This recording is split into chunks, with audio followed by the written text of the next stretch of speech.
विलायत का तस्करा कर दीजिए, अली की विलायत का तस्करा हुक्म खुदा पसंद किया था रसूल ने। गदीर पे गदीर ज़हन में रखिएगा, कर दीजिए अली की विलायत का तस्करा हुक्म खुदा पसंद किया था रसूल ने।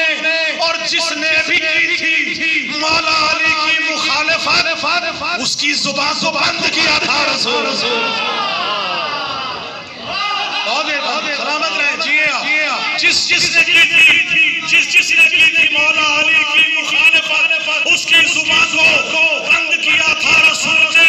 तारीख शेर आपसे पढ़ रहा हूँ, जिसने भी की थी मौला अली की मुखालिफत उस हिसाब से जिसने की थी मौला अली की मुखालिफत उसकी जुबान को बंद किया था रसूल ने।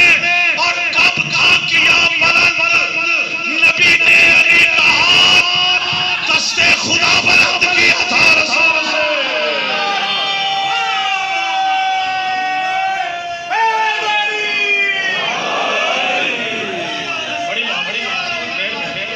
मिल गए, हाथ बुलंद करके हैदरी होने का सबूत दीजिएगा।